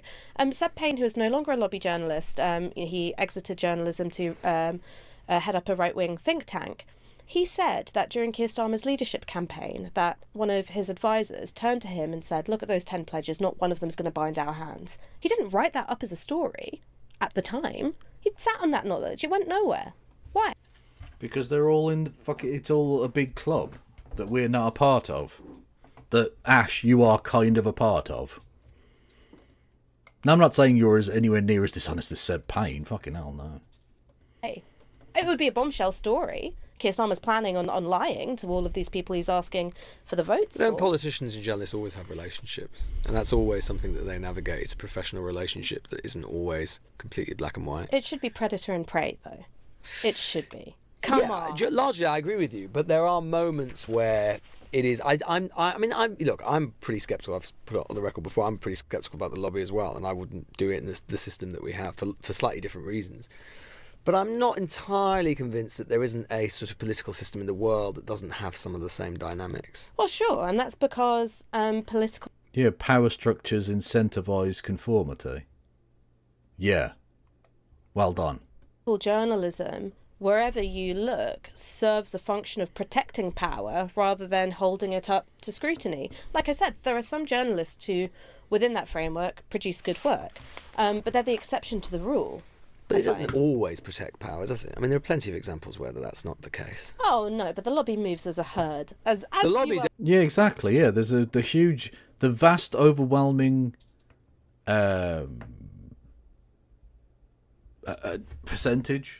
majority of the political establishment are as one. They have one opinion. That's literally the joke I do with No Justice, right? There's one acceptable opinion. On any particular issue, there's one acceptable opinion, and that's all you'll ever hear from all of the media, from all of the fucking politicians. There's one acceptable opinion. We had it today, right? Keir Starmer comes out and says, we're not only going to spend 2.5% of our GDP on defence spending, but we're going to move up to 3% by 2034, was it? I think they said. So, within 10 years. And that's fine. That's just accepted. If you go into the media, right, and just say, I think we should spend £6.43 on schools. They'll say, well, how the fuck can we afford that? How can we possibly afford that? Didn't you know we're broke? 22 billion. Fix the foundations. We can't afford that. And the media will just go along with it. If you say we should spend tens of billions of pounds more, even though we're supposedly broke and we can't afford to feed kids and we can't afford to heat the houses of the old, we can't afford to fucking fix hospitals, you can't have an NHS appointment, don't even fucking joke about having a fucking dental appointment. Are you joking? That's fucking mental. Not a chance. But if all of a sudden you want to buy more bombs and planes and tanks and guns that we're not going to fucking use for any good reason, and all of a sudden all of the media, their budget hawk attitude disappears. Because that's the one acceptable opinion. The military-industrial complex can have all of the money it ever possibly wanted. That never needs to be questioned. Whenever we start bombing a place, we don't need to ask how that's being paid for. Fuck it. No, we don't need to ask for that. That's fine. That's just accepted. That's the one opinion. And the thing is, you can say, oh, well, there's the occasional, like, Woodward and Bernstein that slip through the net and, like, you know, get a big scoop and, you know, hold the politician's feet to the fire. How often does that fucking happen? I mean, it's so rare. It's so fucking rare that literally the go-to example I used was Woodward and Bernstein, and their story was from the fucking 70s. 50 years ago. It's fucking ridiculous. The media is literally just a fucking stenographic arm of the political establishment. That's all.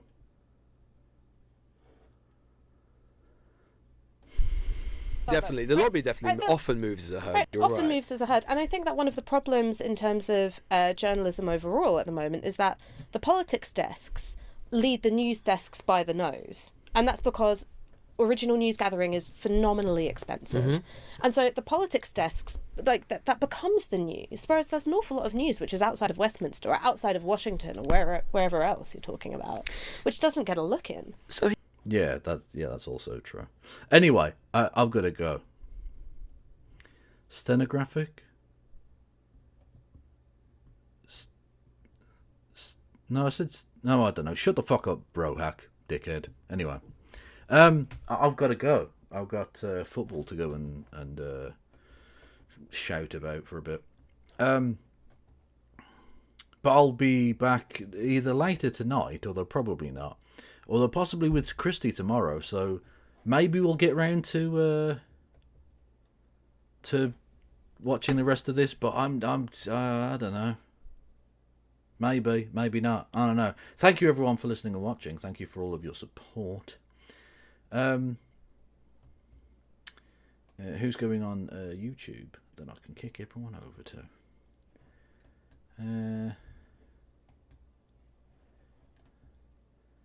Well, Navarra Media are going, and but as I've just been slagging them off, that's probably not a great idea. And the only other one is the Young Turks. So if you're on YouTube, go anywhere you want to. I don't fuck it. Who cares? Just go and chill, I guess. I don't know. I don't fucking know. Have fun with the blues. That's not always possible, but I do try. Who's going on YouTube? Lesbian Hot Sauce is going, and they're playing. They're playing Civ 7. Oh, I want to play Civ 7. Okay, go and check them out.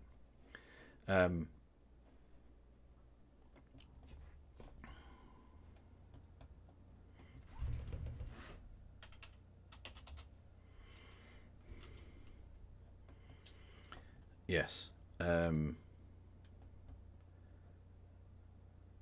will see you all, like I say, either later tonight, but probably not. And then, if not tomorrow, then I guess, with Christy, who's back from holidays.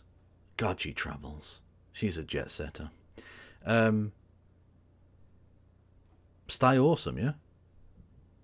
Free Palestine. No pass around.